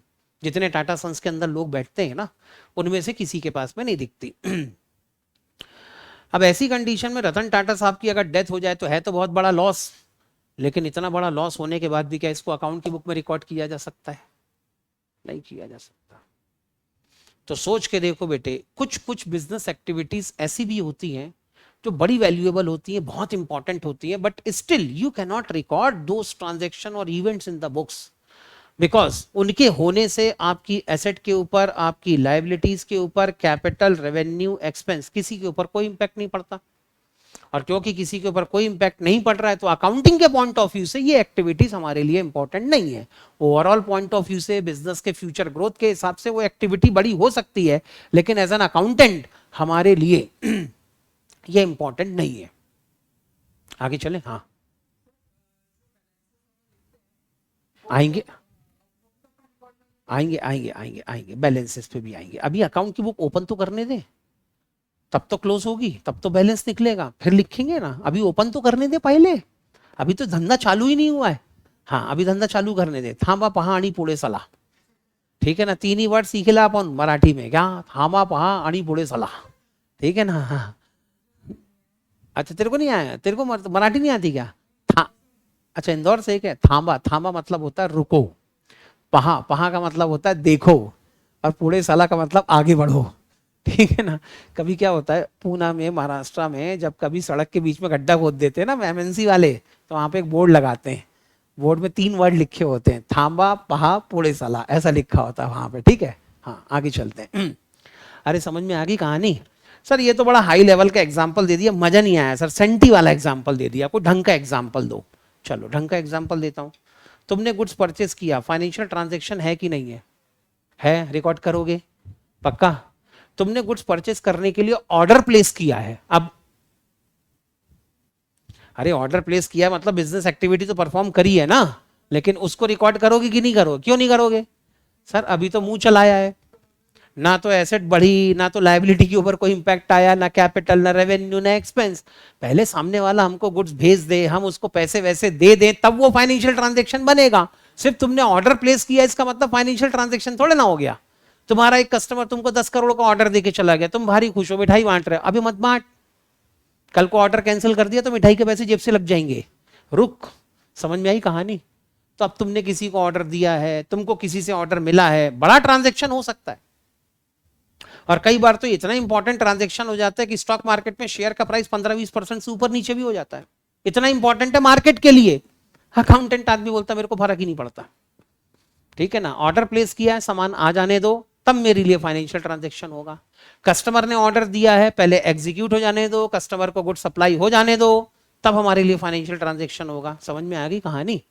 तो फाइनेंशियल ट्रांजेक्शन है या नहीं है ये पहले देखना होता है, और उसको देखने के लिए एक अल्टीमेट जजमेंट जो आता है वो आता है किससे? एसेट, लायबिलिटी, कैपिटल, रेवेन्यू और एक्सपेंस के ऊपर कोई इंपैक्ट पड़ रहा है या नहीं पड़ रहा। अब इसके लिए पता होना जरूरी है कि सर एसेट्स का मतलब क्या होता है, लायबिलिटी का मतलब क्या होता है, कैपिटल का मतलब क्या होता है, इनकम म्हणजे क्या, एक्सपेंसेस बोले तो क्या, इसको समझना पड़ेगा ना। बताओ बेटे, सबसे पहला वर्ड तुम्हारे सामने asset. What is the meaning of asset?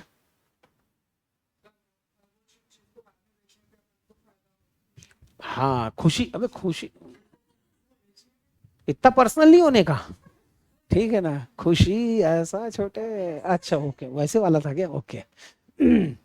नहीं तो पता लगा बैकग्राउंड में गाना बज रहा है, वो पहला प्यार, ऐसा तो नहीं, ठीक है। हाँ एसेट का मतलब क्या होता है, ठीक है ना। तो एग्जाम्पल तो तुमको ढेरों मालूम है, land, building, plant, machinery, debtors, credit debtors और इन्वेंट्री और ये और वो, दुनिया भर की जो है आपकी एसेट्स है। लेकिन फाइनली हम किसको अपनी एसेट्स माने? तो आपकी अकाउंटिंग कहती है तीन वर्ड्स हैं, तीन कंडीशंस हैं, हर वो चीज जो इन तीन कंडीशंस को पूरा करे उसको तुम एसेट बोलोगे। सर तीन कंडीशन कौन कौन सी है? पहली कंडीशन है इकोनॉमिक रिसोर्स, टेक्निकल वर्ड है इसलिए पहले मैं वर्ड लिख रहा हूं फिर इसको समझाता हूं। Technical resource, sorry economic resource. दूसरा वर्ड है फ्यूचर इकोनॉमिक बेनिफिट, और तीसरा वर्ड है कंट्रोल। जिनके साथ में ये तीनों कंडीशन पूरी हो जाएं वो तुम्हारी एसेट। सर इकोनॉमिक रिसोर्स का मतलब उसकी कोई ना कोई बाजार में कीमत होनी चाहिए, अगर उसकी बाजार में कीमत है तो वो इकोनॉमिक रिसोर्स बन गई। क्या इस मोबाइल फोन को आज मार्केट में बेचने जाऊंगा तो बिक जाएगा? कम ज्यादा वो बात की बात है, बिक जाएगा क्या? इसका मार्केट में कोई ना कोई तो कीमत लगाएगा इसकी, इसका मतलब ये इकोनॉमिक रिसोर्स है। अगर मैं तुमसे कहूं बेटे ये रिमोट है लेकिन पूरी तरह से खराब हो चुका है, अब नहीं बन सकता, तो बिक जाएगा? इकोनॉमिक रिसोर्स नहीं है, कहानी खत्म। एंड बॉटम लाइन, क्या मार्केट इसकी कीमत लगा रहा है या नहीं लगा रहा? मार्केट में इस आइटम की कोई कीमत है या नहीं है? बेचने जाओगे तो बेच के कुछ पैसे मिल सकते हैं या नहीं मिल सकते? If the answer is yes, sir बिक जाएगा, बेच के पैसे मिल सकते हैं, इसका मतलब वो क्या हो गया आपके लिए? Economic resource. इतना क्लियर है? पक्का? सर फ्यूचर इकोनॉमिक बेनिफिट मतलब क्या इस आइटम से आपको फ्यूचर में बेनिफिट मिलेंगे या नहीं मिलेंगे ये चेक करो। अगर आपको ऐसा लगता है कि सर इस आइटम से हमको फ्यूचर में बेनिफिट मिलेंगे, तब ये तुम्हारी एसेट है। आपको ऐसा लगता है कि नहीं सर फ्यूचर में इसका कोई बेनिफिट नहीं है, इससे कोई बेनिफिट नहीं मिलने वाला, एसेट नहीं है, आज से इसको एसेट बोलना बंद कर दो। अकाउंटिंग की सबसे कॉमन प्रैक्टिस बताता हूं, जिसमें 11th और 12th के बच्चे बड़े स्ट्रगल करते हैं बेचारे, वो समझ ही नहीं पाते किसको एसेट बोलूं और किसको खर्चा बोलूं। तो उनके लिए एक ही बेंचमार्क है, चेक करो कि इस खर्चे से आपको बेनिफिट मिल गया है या फ्यूचर में मिलेगा। अगर ऐसा लगता है कि सर इस बेनिफिट से खर्चा बेनिफिट मिल गया है, इस खर्चे से हमको बेनिफिट मिल गया है, अब फ्यूचर में कोई बेनिफिट नहीं मिलेगा, तो ये तुम्हारे लिए खर्चा माना जाएगा। लेकिन अगर ऐसा लगता है कि सर ये खर्चा तो कर दिया, पैसे तो दे दिए, लेकिन इसका बेनिफिट हमको फ्यूचर में मिलेगा, तो फिर ये तुम्हारे लिए क्या बन जाएगी, एसेट्स बन जाएगी। बराबर है। तो पहला वर्ड क्या चेक करना पड़ेगा, इकोनॉमिक रिसोर्स। इकोनॉमिक रिसोर्स मतलब बाजार में इसकी कोई कीमत है भी या नहीं, अगर है तो आगे बढ़ो। दूसरी कंडीशन चेक करो, दूसरी कंडीशन कौन सी है, फ्यूचर में इससे कोई बेनिफिट मिलेगा या नहीं मिलेगा। अगर फ्यूचर में बेनिफिट मिलेगा तो ही इसको तुम एसेट बोल सकते हो। सर दूसरी कंडीशन भी सेटिस्फाइड है, अब तीसरी कंडीशन पे जाओ, can you control the benefit और नॉट। क्या आप अपने बेनिफिट को, इस पर्टिकुलर आइटम से मिलने वाले बेनिफिट को कंट्रोल कर सकते हो या नहीं कर सकते। एक बात बताओ, क्या ये मोबाइल फोन इकोनॉमिक रिसोर्स है, कैसे पता, सर बाजार में बेचोगे तो बिक जाएगा, इकोनॉमिक रिसोर्स है, बराबर है। इससे कोई बेटे फ्यूचर इकोनॉमिक बेनिफिट मिलेंगे, यस सर, 2 4 5 साल तक यूज करते रहोगे आप इसको। तुम्हारा जैसा कंजूस आदमी रोज रोज तो फोन खरीदेगा नहीं, तो 2 4 5 साल तक, जब तक बेचारे का दम ना टूट जाए तब तक इसी को रगड़ोगे तुम, तो इसका मतलब फ्यूचर इकोनॉमिक बेनिफिट भी है। अब एक बात बताओ, इस मोबाइल फोन से मिलने वाले बेनिफिट कौन लेगा कौन नहीं लेगा, कब लेंगे कब नहीं लेंगे, ये मैं डिसाइड करूंगा या कोई और डिसाइड करेगा, मैं डिसाइड करूंगा। It is under my control, और अगर मेरे कंट्रोल में है तब मैं कह सकता हूं ये मोबाइल फोन मेरी एसेट है। बराबर है सर, लेकिन कोई भी चीज अगर हमारी है तो हम ही कंट्रोल कर सकते हैं ना, हमारे अलावा कोई और कैसे कंट्रोल कर सकता है। बेकार की बात करते हो सर, अगर किसी भी चीज को हमने खरीदा है, उसकी मार्केट में कोई वैल्यू है, उससे कोई फ्यूचर इकोनॉमिक बेनिफिट मिलने वाले हैं, तो उन बेनिफिट को तो हम ही कंट्रोल करेंगे, हमारे अलावा बाहर वाला कैसे कंट्रोल कर सकता है, बिल्कुल कर सकता है। हाउसिंग अपार्टमेंट देखा कभी तुम लोगों ने, फ्लैट सिस्टम होता है ना। अब इमेजिन करो बेटे, आपका फ्लैट सिस्टम फ्लोर प्लान कुछ इस तरीके से है, एक फ्लैट यहां बना हुआ है, एक फ्लैट यहां बना हुआ है, एक फ्लैट यहां बना हुआ है, एक फ्लैट यहां बना हुआ है, flat number 1, flat number 2, flat number 3, flat number 4। एक फ्लोर में कितने फ्लैट बनेंगे, 4 फ्लैट बनेंगे 4 फ्लैट। अब मान लो तुमने से इसमें कोई एक फ्लैट खरीदा, बराबर है, तो क्या तुमने खरीद लिया इसको, पैसे दिए खरीद लिया ना, क्या ये इकोनॉमिक रिसोर्स है। तुमने फ्लैट नंबर 2 F2 नंबर का फ्लैट तुमने खरीद लिया, क्या ये इकोनॉमिक रिसोर्स है पक्का। क्या इससे फ्यूचर इकोनॉमिक बेनिफिट मिलेंगे पक्का। क्या इस फ्लैट के अंदर कौन आएगा कौन जाएगा, कौन रहेगा कौन नहीं रहेगा, ये तुम डिसाइड करोगे ना। तो इसका मतलब ये है कि ये तुम्हारे लिए एसेट बननी चाहिए, बराबर है। लेकिन अब मेरा नया सवाल, ये जो कॉरिडोर है, ये कॉरिडोर को अगर मैं ऐसे डिवाइड करूं तो ऐसा ही लग रहा बेटे इतने कॉरिडोर के पैसे तो आपने भी भरे हैं। सोचो ना बेटे, बिल्डर ने इस कॉरिडोर के पैसे भी तो आप ही से वसूल किए होंगे, और आपके जो फ्लैट के पेपर बने होंगे, फ्लैट के पेपर में ये तक लिखा होगा इतने बाई इतने का फ्लैट है, और उसके आगे ये 5 फुट का कॉरिडोर इधर से और 5 फुट का कॉरिडोर इधर से, ये भी आप ही का है, ऐसा लिखा होगा कि नहीं। तो क्या तुमने कॉरिडोर के पैसे दिए हैं। अब मैं फ्लैट की बात नहीं कर रहा हूं, I am talking about the corridor के पैसे दिए हैं, खरीदा है ना पक्का। इस कॉरिडोर में किसी को आने जाने से आप रोक सकते हो, हाँ या ना। अब बताओ, खरीदने के बाद भी तुम्हारा कंट्रोल है नहीं है। सामने के फ्लैट में F3 नंबर के फ्लैट में 2 बच्चे रहते हैं, महा बदमाश और बहुत उपाई, हर फ्लोर के अंदर यही रोना है। अपने घर के सामने कोई ना कोई एक ऐसी फैमिली तो रहती है जिसके यहाँ के बच्चे भयानक खतरनाक होते हैं, ठीक है ना, मतलब इनका बस चले तो माँ बाप को बेटे सड़क पे बेच खा जाए, इतने खतरनाक होते हैं। अब ये क्या करते हैं, जैसी स्कूल की छुट्टी होती है, अगर मान लो क्रिकेट वर्ल्ड कप चल रहा है या आईपीएल चल रहा है, तो इनने अपना शौक बना लिया क्रिकेट खेलेंगे, और कहाँ खेलेंगे, कॉरिडोर पे। फुटबॉल वर्ल्ड कप चल रहा है तो पूरी फुटबॉल कहाँ खेलेंगे, कॉरिडोर पे। यहाँ पे एक साइड लगाते हैं अपना गोल्ड पोस्ट, यहाँ पे लगाया दूसरा गोल पोस्ट, ये एरिया हो गया एक भाई का, ये एरिया हो गया दूसरे भाई का, दोनों दे बड़ा बड़ा फुटबॉल पे लात मार रहे हैं, रोक सकते हो तुम खेलने से? तो पैसे तुमने दिए, खरीदा तुमने, फ्यूचर इकोनॉमिक बेनिफिट मिलेगा ये तुम जानते हो क्या, लेकिन इसके बेनिफिट को किसी और को यूज करने से रोक सकते हो तुम? तो इसको, इस कॉरिडोर को तुम अपनी एसेट बोल सकते हो क्या? नहीं सर। फ्लैट के अंदर कौन आएगा कौन नहीं आएगा वो तो हम डिसाइड कर सकते हैं, इसके ऊपर हमारा कंट्रोल है, लेकिन कॉरिडोर पे कौन आएगा और कौन नहीं आएगा इसको तो कंट्रोल नहीं कर सकते ना आप। तो आपके पैसे देने के बाद भी, आपकी ओनरशिप होने के बाद भी, क्योंकि आप इसके बेनिफिट कंट्रोल नहीं कर सकते, इसलिए आप इसको अपनी एसेट नहीं बोल सकते। Getting my point? तो सबसे अल्टीमेट जो बेंचमार्क है वो है आपका कंट्रोल। क्या आप अपनी एसेट से मिलने वाले बेनिफिट्स को कंट्रोल कर सकते हैं या नहीं कर सकते? आप अगर कर सकते हो तो तुम्हारी एसेट है, नहीं कर सकते तो फिर ये तुम्हारी एसेट नहीं रहेगी। समझ में आ गई कहानी?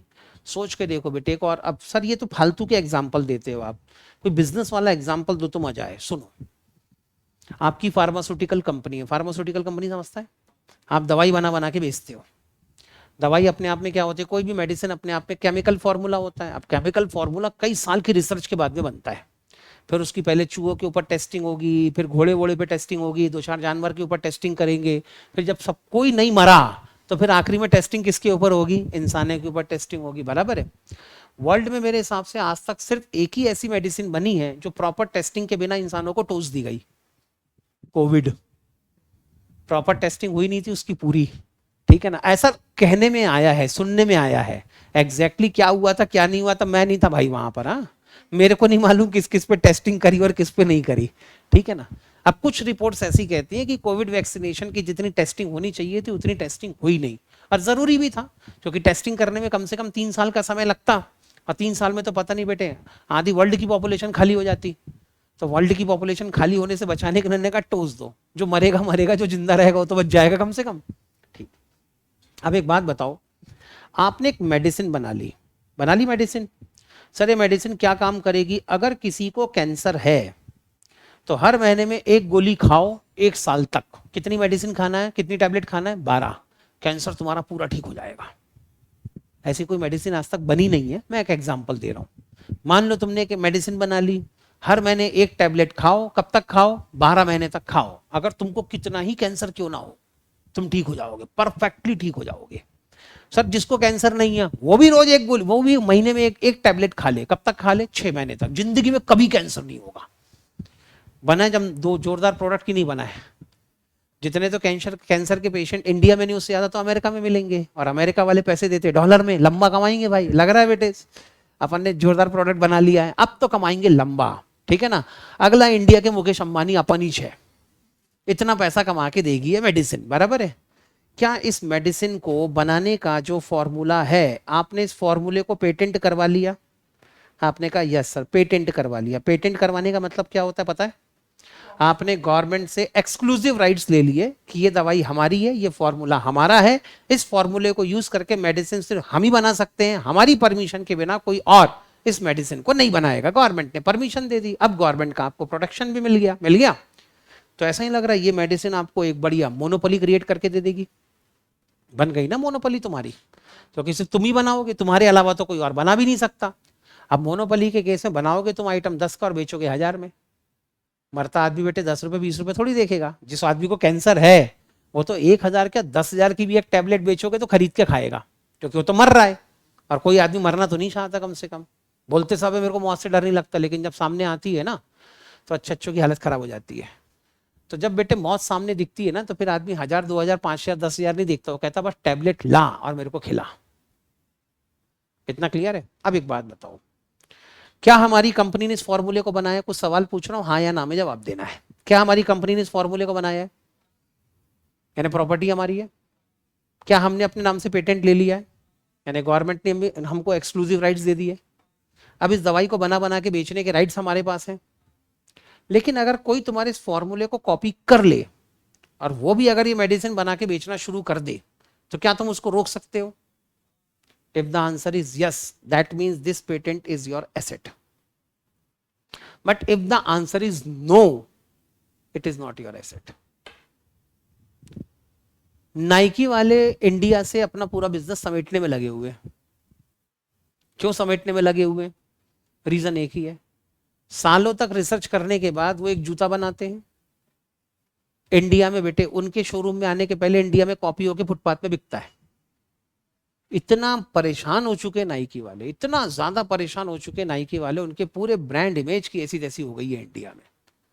नाइकी का खुद का जूता तो उनके शोरूम में बाद में आता है, पहले बेटे अपने इंडिया में फुटपाथ पे बिक जाता है। नाइकी के शोरूम में जूते का प्राइस होगा 16,000 रुपए और इंडिया के फुटपाथ में 300 रुपए। बिल्कुल सेम डिजाइन दिखेगी, दूर से देखने में तुम बोल नहीं सकते कि 300 वाला डुप्लीकेट वाला जूता है या 17,000 वाला ओरिजिनल है। अब कोई भी आदमी, मैं कसम से बता रहा हूँ, नाइकी के एक दो शूज के मॉडल मेरे को बड़े पसंद आए थे और मैं बिल्कुल खरीदने में इंटरेस्टेड ही था। बस ऐसा था कि यार क्लासेस चल रही हैं, थोड़ा क्लासेस से फ्री हो जाऊं तो एक आध दिन छुट्टी उट्टी में नाइकी के जूते खरीदने जाऊंगा। भगवान कसम जूते खरीदते समय जब भी मैं क्लास आता जाता था, पूना में घूमता था, इतने डुप्लीकेट दिखते थे कि इच्छा ही मर गई वो जूता खरीदने की।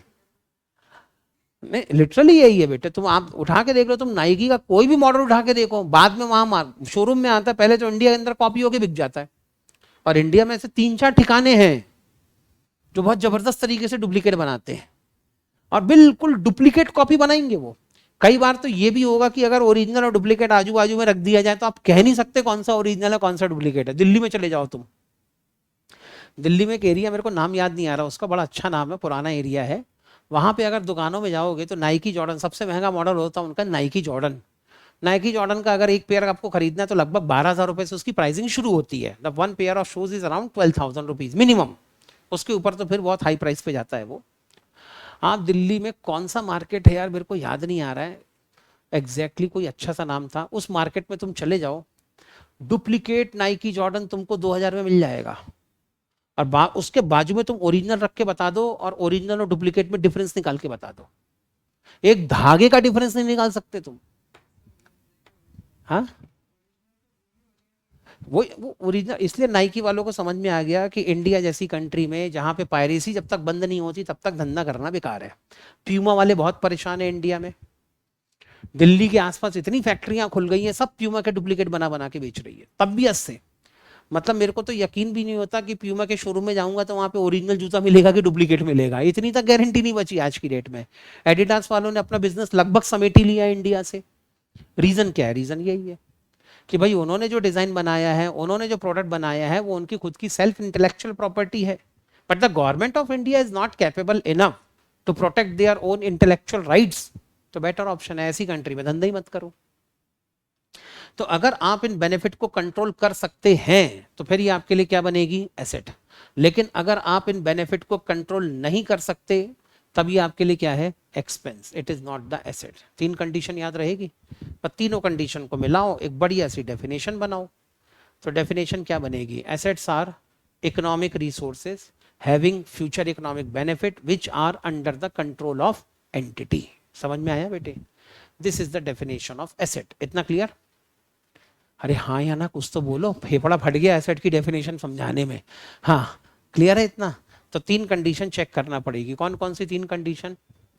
इकोनॉमिक रिसोर्स, दूसरी कंडीशन फ्यूचर इकोनॉमिक बेनिफिट, तीसरी condition control over the benefit. अगर ये तीनों शर्तें पूरी होती हैं तो ये आपकी एसेट है। दूसरा जो इंपॉर्टेंट आइटम आपकी बैलेंस शीट में, सॉरी आपके अकाउंटिंग फंडामेंटल्स के अंदर आता है, वो आता है आपका लायबिलिटीज। अब किसको लायबिलिटी बोला जाए? बोलो बेटे किसको लायबिलिटी बोला जाए? सर जामा मस्जिद के पास आओ सर, मैं भी वहीं से लेता हूँ। जामा मस्जिद नहीं बेटे, मैं ना दिल्ली में जब जाता था तो दिल्ली में, पुरानी दिल्ली जो है ना, हजरत निजामुद्दीन स्टेशन के पीछे वाला जो एरिया है, हजरत निजामुद्दीन पीछे वाले स्टेशन के पीछे में ना लेदर शूज बड़े अच्छे बना के देते हैं वो लोग। तो वहां से लेदर शूज खरीदता था मैं जब दिल्ली में था। सरोजनी बाजार, सरोजनी बाजार में तो बेटे 2-4 कहानियां मैंने सुन ली थी, पहली हाथ जोड़ लिया वहां से मैंने। नहीं सरोजनी बाजार में मतलब कितना सही कितना झूठ अपने को नहीं मालूम, लेकिन अपन मारवाड़ी आदमी है भाई, ठीक है ना, अपन कुछ कहानियों पे तुरंत यकीन कर लेते हैं आंख बंद करके, सच हो या झूठ हो। किसी ने बेटे एक बार कहानी सुना दी कि सरोजनी बाजार में सबसे ज्यादा भूत पेशों का विसाज, वहां पे सबसे ज्यादा भूत पेश घूमते हैं। अब सही है झूठ है, हमने कहा भैया अपने को जाना ही नहीं है, एक आध लग गया तो जिंदगी के लेने देने हो जाएंगे, तो भैया सरोजनी बाजार से तो भगवान बचाए अपने को। ठीक है आगे चलो। हाँ तो अब सवाल यह आता है कि सर किसको लाइबिलिटीज कहा जाएगा? तो इसके लिए भी 3 वर्ड है। पहला वर्ड है प्रेजेंट ऑब्लिगेशन। कौन सा वर्ड है? प्रेजेंट ऑब्लिगेशन, बराबर है। लायबिलिटीज का मतलब आप ये मान सकते हैं आम भाषा में ऑब्लिगेशन। अगर आप अंडर ऑब्लिगेशन है, एक आदमी अंडर ऑब्लिगेशन कब होता है? जब किसी दूसरे आदमी से फेवर लेता है, तो कभी ना कभी तो फेवर को लौटाना पड़ेगा ना। तो अगर आपने किसी से कोई फेवर लिया है, that means you are under obligation, आपको कभी ना कभी फ्यूचर में उसका फेवर लौटाना पड़ेगा। जैसे अक्सर हमारे घर में होता है, पड़ोसी के यहाँ से एक कटोरी सब्जी आई तो मम्मी बड़ी टेंशन में रहती है, बर्तन लौटाना है, कुछ रख के लौटाना है, क्या रख के लौटाना है, सबसे पूछती है क्या रख के लौटाओ, क्या रख के लौटाओ। अपने को क्या मालूम, भाई आंटी ने सब्जी भेजी थी, अपने खा पी के बराबर कर दी, अब रख के क्या लौटाना है वो तुम देखो। ठीक है, तो मुद्दा ये है कि if you are under obligation, तो इसका मतलब ये क्या है, आपकी ऑब्लिगेशन को लायबिलिटी बोल देते हैं। लेकिन अकाउंटिंग में लायबिलिटी के लिए स्पेसिफिक क्राइटेरिया डिसाइडेड है। पहला क्राइटेरिया प्रेजेंट ऑब्लिगेशन होनी चाहिए। दूसरा क्राइटेरिया पास्ट इवेंट होना चाहिए। क्या होना चाहिए? पास्ट इवेंट, जो साबित करे कि ऐसा कुछ हुआ था जिसके कारण आज ये लायबिलिटी आई है। और तीसरा इंपॉर्टेंट वर्ड है सेटलमेंट। अगर ये तीनों कंडीशन सेटिस्फाइड है, तीनों कंडीशन के आगे राइट राइट राइट है, तब ये तुम्हारी क्या बनेगी? लायबिलिटीज। अदरवाइज जिंदगी में तुम इसको लायबिलिटी नहीं बोल सकते। सर मतलब ठीक से समझाओ। मान ले बेटे बेटे हम खड़े हैं आज की डेट में यहां पर, दिस इज योर टुडे, 1 2 3 4 5, आज से 5 साल पहले, माइनस का मतलब पहले की बात कर रहा हूं और प्लस का मतलब आज की बात करेंगे, ठीक है ना। आज से 5 साल पहले आपने एक बैंक से लोन लिया था 10 लाख रुपए का। कितने का लोन था? 10 लाख रुपए का था। इसको आज से आपने 2 साल पहले पूरा रीपे करके खत्म कर दिया। तो क्या ये आज की डेट में आपकी ऑब्लिगेशन है? क्यों नहीं है? सर लोन लिया था, लोन तो रीपे करके खत्म कर दिया, अब काय की ऑब्लिगेशन बची? अब तो कोई ऑब्लिगेशन नहीं है। ऐसी ऑब्लिगेशन को कहते हैं पास्ट ऑब्लिगेशन। क्या कहते हैं? Past obligation. अब पास्ट ऑब्लिगेशन, जब तक वो ऑब्लिगेशन थी तब तक लिखा, अब थोड़ी ना लिखेंगे, अब तो लायबिलिटी नहीं बची ना आपके लिए। हाँ, अगर ये 10 लाख रुपए का बैंक लोन आज भी कंटिन्यू होता, आज भी अगर ये आउटस्टैंडिंग होता, तो फिर इसको क्या कहते हैं हम? अपनी प्रेजेंट ऑब्लिगेशन। क्या कहते हैं इसको हम लोग? Present obligation. तब इसको हम अपनी बैलेंस शीट में लायबिलिटी मानने को तैयार थे। Getting my point? तो किसी को भी ऑब्लिगेशन या लायबिलिटी बोलने के लिए उसका क्या होना जरूरी है? Present obligation. और प्रेजेंट ऑब्लिगेशन के लिए आपको देखना पड़ेगा क्या ये पैसे आज की डेट में भी देना बाकी हैं या नहीं है। आप ही कहते हो कि नहीं सर ये पैसे तो अभी देना बाकी हैं, तो फिर ये क्या बन जाएगी आपके लिए?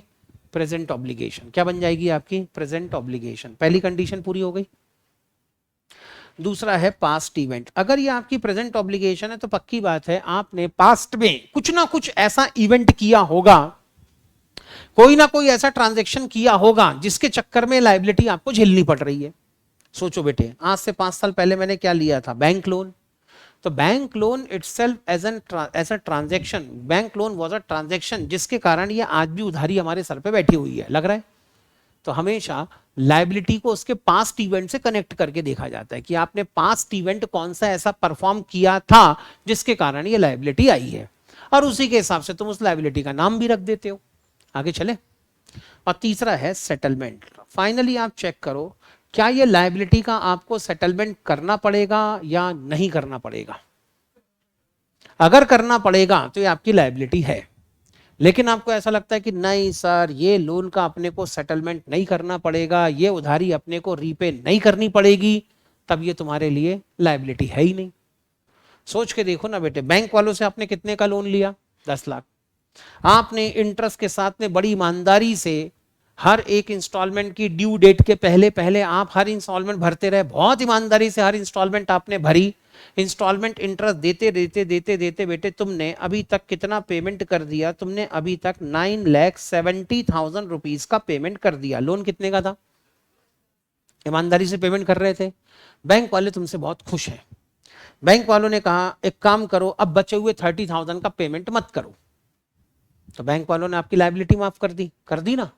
तो क्या ये 30,000 का सेटलमेंट करना पड़ेगा कि नहीं करना पड़ेगा? बैंक वालों ने तो मना कर दिया ना। हाँ, तो अभी तो क्या बोला मैंने थोड़ी देर पहले ना, पूरी बात सुना कर। हाँ हाँ, अकाउंट्स में नहीं, बैंक वालों ने कह दिया कि अब तुम्हारे 30,000 रुपए माफ। तो क्या अब बची हुई 30,000 की लायबिलिटी का पेमेंट करना है? तो लायबिलिटी होने के बाद भी अगर आपको ऐसा लगता है कि सर सेटलमेंट नहीं करना पड़ेगा, तो क्या इसको लायबिलिटी मानना चाहिए? नहीं मानना है सर। लेकिन बैंक वाले कहाँ मना करते हैं? बैंक वाले मना नहीं करते तो दूसरा एग्जाम्पल ले लो। चलो मान लो किसी से तुमने उधारी में गुड्स खरीदा, क्रेडिट परचेस, बराबर है। 10 लाख रुपए का तुमने किसी से उधारी में गुड्स खरीदा, बराबर। कितने पैसे लौटाना है? 10 लाख। 5 लाख लौटा दिया, अब कितने बचे? और 2 लाख रुपए लौटा दिए, कितने बचे? अब 3 लाख अपन लौटाने वाले थे, उसके पहले तुम्हारा सप्लायर मर गया। अब जिंदगी मौत का कोई भरोसा है क्या? तुमको कितने पैसे लौटाना बाकी है? अभी 3 लाख रुपए लौटाना बाकी है। तुम 3 लाख रुपए लौटाते, उसके पहले तुम्हारा सप्लायर निपट गया। अब बताओ लौटाओगे? दिल पे हाथ रख के ईमानदारी से जवाब देना, क्योंकि मेरे को मालूम है सब मुंह से तो झूठी बोलोगे। सर हम उसके घर जाएंगे, उसके लड़के बच्चों से बोलेंगे तुम्हारे पप्पा से हमने 3 लाख रुपए। इतना ईमानदार तुम में से कोई नहीं है, पूरे के पूरे लालची लोग बैठे हो। हाँ अंदर ही अंदर तो तुम्हारे लड्डू फूट रहा है, अरे 3 लाख बच गए सर, एक नंबर काम हो गया सर, अच्छा हुआ मर गया। ठीक है ना, किसी की मौत पे बेटे तुम जश्न मना रहे हो नालायक को। हाँ अब बताओ पेमेंट करना पड़ेगा? नहीं करना पड़ेगा। तो क्या इसको लायबिलिटी बोलना चाहिए? तो settlement becomes the ultimate point. आपको हर लायबिलिटी के केस में सोचना पड़ेगा कि क्या वाकई में हमको लायबिलिटी देना, मतलब कि क्या हमको ये लायबिलिटी का सेटलमेंट करना पड़ेगा या नहीं करना पड़ेगा। अगर ऐसा लगता है कि नहीं सर ये सेटलमेंट तो करना पड़ेगा, पैसे तो देने पड़ेंगे, then it is your liability. और आपको ऐसा लगता है कि नहीं सर कोई जरूरत नहीं है सेटलमेंट करने की, खा जाओ पैसे, कहानी खत्म करो, तब उसके बाद इसको लायबिलिटी बोलोगे क्या? नहीं बोलोगे। हर गुंडा आदमी जब बैंक से लोन लेता है तो क्या उस लोन को लायबिलिटी मानता है? लेकिन हर शरीफ आदमी बैंक के लोन को लायबिलिटी मानता है। दोनों में डिफरेंस समझ में आया? बेटे बैंक से लोन तो शरीफ आदमी ने भी लिया है, गुंडे में नहीं भी लिया है। इंस्टॉलमेंट दोनों के लिए बनी है, दोनों का लोन आज तक आउटस्टैंडिंग है। पास्ट इवेंट दोनों के साथ में, इसने ही बैंक से लोन लिया, इसने ही बैंक से लोन लिया, लेकिन फिर भी गुंडा आदमी कह रहा है कि ये मेरी लायबिलिटी नहीं है, शरीफ आदमी कह रहा है मेरी लायबिलिटी है। क्यों है? अरे सोचो ना क्यों है। शरीफ आदमी को मालूम है कि मुझे अमाउंट पे करना है, गुंडा आदमी बोलता जो बिगाड़ना बिगाड़ लो, आके तो देखो, पैसे मांग के तो देखो, मार के भगाऊंगा। आखिरी में तो यही होता है ना, तो उसके लिए तो लायबिलिटी है ही नहीं ना ये। ठीक है सर हमारे कंपनी के केस में ऐसा नहीं, ऐसा नहीं होता है। बाकी तो अपन बिजनेस के अंदर ये मानते ही हैं कि अमाउंट हम पे करेंगे, मतलब एक्सेप्शनली कुछ ऐसा हो जाए जहां से हमको ऐसा लगे कि अमाउंट पे नहीं करना है तो बात अलग है, अदरवाइज तो बेटे लायबिलिटी पे करनी है, ऐसा हम हमेशा मान के चलते हैं। डन। तो लायबिलिटी के लिए 3 इंपॉर्टेंट वर्ड कौन कौन से? बोलो बेटे, लायबिलिटी के लिए 3 इंपॉर्टेंट वर्ड कौन कौन से? Present obligation, past event, settlement of which. तो बस बेटे तीनों को मिलाओ और एक सेंटेंस बनाओ, इससे लायबिलिटी की डेफिनेशन बन जाएगी। Liabilities are present obligation due to past events, settlement of which will require the outflow of economic resource। Sir सब कुछ समझ में आया, liabilities are present obligation ये भी समझ में आया, due to past event ये भी समझ में आया, settlement जो लिखा है ये भी समझ में आया। इसके बाद क्या लिखा है? which require, यानी सेटलमेंट करने के लिए आपको कोई ना कोई अपनी एसेट ही देनी पड़ेगी ना। अगर तुमको अपनी लायबिलिटी सेटल करनी है तो या तो कैश देना पड़ेगा या चेक देना पड़ेगा। मान लो तुम्हारे पास कैश नहीं है तो तुम क्या बोलोगे? भाई एक काम कर, अपनी लायबिलिटी के चक्कर में मेरी मशीनें रख ले, मेरे पास तो पैसे देने के लिए है नहीं, मेरा लैंड रख ले, मेरी बिल्डिंग रख ले, दुकान रख ले, कुछ तो बोलोगे ना। तो आपको अगर अपनी लायबिलिटी को सेटल करना है तो कोई ना कोई एसेट ही देनी पड़ेगी, इतना क्लियर है। और अगर एसेट देनी पड़ेगी तो उस कंडीशन में सेटलमेंट हमेशा एसेट के फॉर्म में होगा। हमने जो उधार मान लिया था उसे वहां उसके अकाउंट बुक, अच्छा इसका कहना है कि सर हमने जो उधार लिया था वो दूसरे की अकाउंट की बुक्स में भी तो रिकॉर्डेड होगा। बिल्कुल रिकॉर्डेड होगा। अभी ये एग्जांपल की बात कर रहे हैं, मैंने एक एग्जांपल दिया था कि हमने किसी से उधारी में सामान खरीदा, कितने का? 10 लाख। 5 लाख रुपए दे दिए, फिर बाद में 2 लाख रुपए दे दिए, 3 लाख रुपए देना बाकी थे, उसके पहले निपट गया भाई। अब पैसे दोगे? तुमने कहा नहीं दोगे। नहीं दोगे तो इसका तुम्हारी लायबिलिटी है नहीं है। अब इसका कहना ये है कि सर वो जो क्रेडिटर होगा, सप्लायर होगा, उसकी बुक में भी तो रिकॉर्डेड होगा। अरे तो भाई उसकी बुक में रिकॉर्डेड है तो उसकी तरफ से अगर कोई डॉक्यूमेंट्री एविडेंस लेके आएगा, सबूत लेके आएगा, हमसे पैसे मांगेगा तो दे देंगे। अभी तो फिलहाल कोई मांगने नहीं आ रहा ना, तो अभी तो फिलहाल अपने लिए लायबिलिटी नहीं है। कहानी का तब एंजॉय योरसेल्फ। आगे चले, बढ़िया 3 लाख रुपए निकालने का, गोवा घूमने जाने का। कभी कोई पैसे मांगने आए तो देखेंगे, कर देंगे कोर्ट केस, परेशान कर रहा है हमको ये। ऐसा करना नहीं है तुमको, लेकिन ठीक है एज अ चार्टर्ड अकाउंटेंट तुम लोग यार हरकतें मत कर देना, ठीक है। हाँ सर ये लिखना है क्या बेटे? पहली मैंने कह दिया था नहीं लिखना है यश कुमार, आगे चलूं? हाँ सर। इसके बाद तीसरे नंबर पे आती है तुम्हारी कैपिटल, सबसे इंपॉर्टेंट कंपोनेंट। बताओ बेटे कैपिटल का मतलब क्या होता है? ये तुमको सबको मालूम है इसलिए पूछ रहा हूं, बता दो। जो नॉन कॉमर्स स्टूडेंट है उनको भी कैपिटल का मतलब मालूम है, बताओ क्या बोलते हैं कैपिटल को? हाँ, धंधे के मालिक ने जो पैसा लगाया है वो क्या है अपने लिए? कैपिटल। एक नंबर, बराबर है। हाँ, ये 11th क्लास के लिए एकदम ठीक है। मनी और money's worth invested into the business by the proprietor is known as what? Capital. 11th class में ऐसे ही रटा था ना अपन ने। 11th क्लास तक ये डेफिनेशन ठीक है। सर आजकल आजकल एक नई डेफिनेशन आ गई है। सही, नई डेफिनेशन कौन सी आ गई है? नई डेफिनेशन आ गई है capital is the net worth of the business. क्या डेफिनेशन आ गई है? Capital is the net worth of the business. Business की जो नेटवर्थ है उसी को हम बिजनेस की कैपिटल मान लेते हैं। समझ में आया? सर ये नेटवर्थ क्या होता है? अब ये नेटवर्थ समझाने में टाइम लगेगा, तो आज की क्लास को यहीं रोकते हैं। कैपिटल का डिस्कशन मेरे ऊपर उधार रहा। कल की क्लास में अपन क्या डिस्कस करेंगे? कैपिटल। इतना क्लियर है? अच्छा, कल की क्लास में कैपिटल भी तुम्हारा डिस्कस हो जाएगा पूरा। और कल की क्लास में एक नया टॉपिक डिस्कस करेंगे हम लोग, अकाउंटिंग इक्वेशन। तो जिन लोगों ने व्हाट्सएप के नोट्स का प्रिंट आउट ना निकाला हो वो लोग प्रिंट आउट निकाल लें, ठीक है? क्योंकि कल से मैंने प्रैक्टिकल क्वेश्चन शुरू करने हैं। Okay, bye bye, see you tomorrow.